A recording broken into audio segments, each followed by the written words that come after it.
Hello, and welcome to a brand new series called Midnight Conversations on the Patio, a book review edition. Because the best and most meaningful conversations happen in our homes, in the backyard, outside, in the patio, with our friends and families. And this web series, we're going to talk about different books that I've read, and I wanted to share with you my thoughts and my feelings about these books. So if you're new to the channel, go ahead and press the like and subscribe button. Hello, for tonight's episode, we're going to do a book review of a recent novel called Trinity by Leon Uris. I just finished reading it today, this afternoon, a couple of hours ago. And I wanted to do this book review immediately on the same day so that the emotions are still fresh on my mind. I'm an avid reader. I love to read books. Part of the joy of reading books is getting lost inside the world of the novel and being carried away with your emotions. That's what a good story is all about. Like, it transports you for a certain time as you're reading the novel to a different era, if it's science fiction, to a different planet. But that's the beauty of a well-written novel. And this Trinity is a well-written novel. So I've heard about this author, Leon Uris. He was born in the 1920s and he passed away in 2003. I've heard about his name from my dad. My dad is also an avid reader, and he's been telling me to read the books of Leon Uris. He wrote his series maybe in the 1970s, 1980s. I wasn't so like, okay, like I would tell my dad, okay, well, finally, I had COVID a few weeks ago, and I was sick for like a week. So I decided, let's give it a shot. Why not? Because I'm just staying in my apartment for a week. So this is a long read, by the way. So let's start with that. This is a thick book. It's 1,000 plus pages. Okay, it's 894 pages. So it's a fairly thick book. The only other book I know that's equally or almost as thick is Shogun by James Clavell. And you guys probably know that. There's a TV series out there. It's on Hulu or FX network. But yeah, so let's talk about Leon Uris Trinity. He has other books written. He's a very prolific writer, but this is the first time I ventured into his writing, and I love it. I really love it. It's well written. It's very detailed. You can see the effort of the writer and his magnificence in storytelling as you read the book. So the book starts with the protagonist, Connor Larkin, Larkin. It's really about him and his life, and it's narrated by his best friend, his childhood best friend, his neighbor, Seamus O'Neill. And it talks about how these two men, other minor characters, male and female, who devoted their lives to the Irish cause of freedom. So there's going to be a lot of spoilers in today's episode, so be forewarned. So basically, just look at the cover. It's a book about Ireland. So when I was reading this book, I thought it would be about Ireland, the Troubles, like that troublesome era in their history. To be honest, I'm not as familiar with the history of Ireland as I should be, as everyone should be. I'm familiar with the Troubles because I'm a huge fan of Harrison Ford, and I've seen a lot of his movies over and over again. I love The Fugitive. That's my favorite Harrison Ford movie. I've seen it like 50 times. My next favorite Harrison Ford movie is Patriot Games and Clear and Present Danger. And that's the reason why I know a little bit about Irish history, and I should know more, right? But I got a glimpse about Irish history in the Patriot Games with Harrison Ford. So when I was reading this novel, when I started reading it, I thought, oh, it's gonna talk about the Troubles. It's not. It's somewhat connected to the Troubles, but it's gonna talk about what happened in their history that led to the Easter Rising of 1916 in Ireland, which is a very significant point in their national history. Now that's a true story. That really happened. To my Filipino viewers out there, the Eastern Rising is a true story. It did happen in Ireland. It's their quest for freedom. So going back to the protagonist, he's the major character. He's a very well developed character. You know, the author talks about his life from not just birth to the ending. I'm trying not to give you the spoilers, but he also talks about where he came from, you know, like his parents and his grandparents and his neighborhood, his community. And let me just say this, you know, this is a book review, but it's gonna have a lot of ramblings. So it's gonna be a book review / ramblings. And as I'm reading the book, I was really touched because, you know, there's a lot of parallels between Irish history and Philippine history. You know, it was through this book that it made me realize the oppression that the Irish people had to go through. So there's a lot of parallels there. There's parallels because they're Catholics, right? They're Roman Catholics. A lot of Filipinos are Roman Catholics. And one of the things that really caught my attention is how the church in Irish, you know, communities was very powerful during that time. You know, they really have so much control over the lives of the families and just the day-to-day decision making a family makes. You know, the Catholic Church has so much control, which begs the next issue. There's talk that this book is anti-church. So what do I think? Do I think it's anti-church? It really depends on your faith. I'm Filipino. I'm a practicing Christian. I'm a practicing Catholic. I don't think the book is anti-church. I think that it has a very realistic view of the people serving within the church.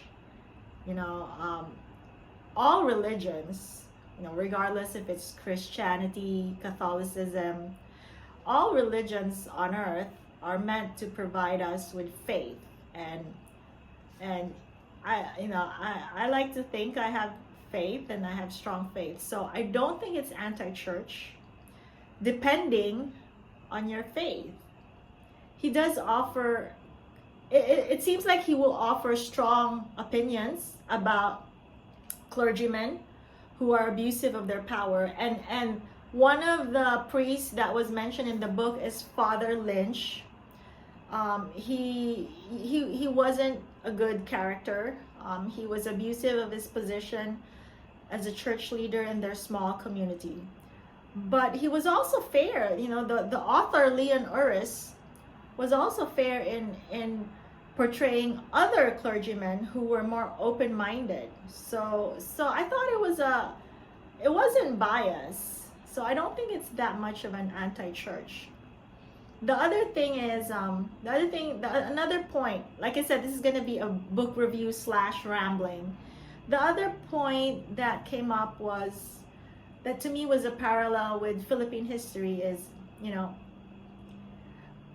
it's life is the yin and yang. History is yin and yang. For someone to be rich, someone has to be poor. For someone to be powerful, someone has to be oppressed. And I'm not by any means hinting, nor do I lean towards Marxism. Okay, let's get that clear. I'm just saying that, you know, back in the day, a group of people had to be oppressed for another group of people to be rich, powerful, and wealthy. And in the case of this book, the Irish had to be oppressed. And one method of oppression is by denying them education, which I say has a parallel with Philippine history, because the Philippines, as many people know, was colonized by Spain for 300 years, and education was another way for them to keep the oppression going. You know, you deny people education, how will they better themselves? Which leads to another point in this book. The main character, Connor Larkin, you know, he was denied an education, whereas his best friend and his neighbor was given a chance to educate himself. He went to the national school, and through a stroke of luck, he was able to go to a university, so he got a degree. His best friend Seamus became a writer, a journalist. So his best friend got an education, whereas Connor was not. And you see his character resent that. It's not so much as that he lacked education, because Seamus was a really great friend in that he always shared his knowledge with Connor. And there's another character, Andrew Ingram, their teacher, who was very giving, very generous with his knowledge. So Connor may not went to formal schooling, but he was able to avail himself of some sort of informal education. But the point is, when you deny an individual the right to better himself, the opportunity to better himself, then you are basically, telling that individual that your destiny is either to remain oppressed or to fight back. Because looking at this novel, and if you're watching right now, and if you've read the book, tell me your thoughts about the book. I'd love to hear your thoughts so we could share our opinions. So yeah, when an individual is denied the opportunity to better themselves, they have two choices. Either they remain oppressed, and there goes their destiny, their life, right? That's what a life, to remain oppressed, or they fight back. And Connor Larkin was the kind of man who does not stay oppressed. He will fight back. And before I forget, that's the thing, he was a very masculine character. These days people talk about toxic masculinity, and then you go to the flip side of it. There's polarizing views of what it means to be masculine in today's society. And I think this book, the writer, the author, developed a very masculine character that was well-rounded. I think Connor in the book is a poet. Even though he had informal schooling, he was a poet. He was a well-read man. He was well-versed with the British law in his era. He was also sensitive. So he was very well-rounded. So this is a well-developed masculine character. I was looking at social media, and there's always that post like, what's a great masculine role model these days? And I'm like, a lot of people would comment Aragorn from Lord of the Rings. And I think, Lord of the Rings isn't a good novel, but I think Connor Larkin is a good example of a masculine role model, albeit he is fictional, right? So there's that. But it's a very well-written book. I will say this. You can tell this book was written by an author back in the 90s, 70s or 80s, because it took me 10 chapters to be hooked. I was just pushing myself to read the first 10 chapters, but it was after that I couldn't put the book down. So it's a really great read. I think there's a sequel to this book. It's called Redemption. I'm gonna check it out. So there are other minor characters in the novel that was also clearly well developed. The other thing about this novel was there's a lot of Irish, I don't know what's the right word, jargon. So I had to put the book down, Google the meaning, put the book down, Google the meaning. So there's a lot of Irish jargon that's very interesting, right? I tell you, halfway through the book, I wanted to go to Ireland, you know. But yeah, it's a well-written novel. It's definitely a good read. I don't think they made a movie out of this. I know Leon Uris has another book called Exodus. I want to read that book as well. My dad's been wanting me to read it. I think they made that into a movie with Paul Newman.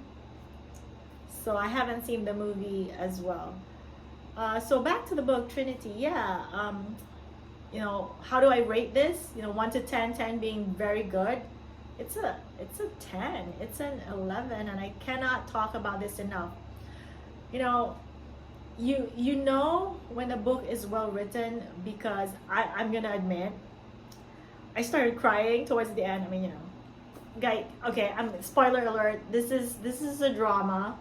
Okay, it's a historical drama. Dramas do not have happy endings, so I was kind of crying a little bit towards the end, and you know, and if that's the mark of a good writer, then you know it's a 10 over 10, right? Because that's what stories are for. They're supposed to bring life to the characters, so it's all very well written. Oh, before I forget, so like I said, you know, this book is like a great overview about Ireland and their history and their geography. So Ulster is a word that keeps being repeated even from the first few chapters, and I'm like, you know, I'm embarrassed to say this. I had to Google it. So Ulster, if you're new to the channel, if you're new to reading this book, Ulster is one of the provinces in Ireland. So it's in Northern Ireland and all that. I guess that's where all the troubles are located. So it's starting to make sense. I tell you, I want to go to Ireland really, like, now. Let's go to Ireland right now. But overall, you know, that's my book review. I'm trying to think what else I want to say, you know. Oh, yeah. So, I mean, you know, it's the protagonist is a male, so there are love stories, there are relationships. And I like how he approached the adult side of their relationships, because in today's generation, when there's a love story, especially in the movies and TV shows, right? There's always a sex scene. Somebody has to be nude, somebody has to be naked.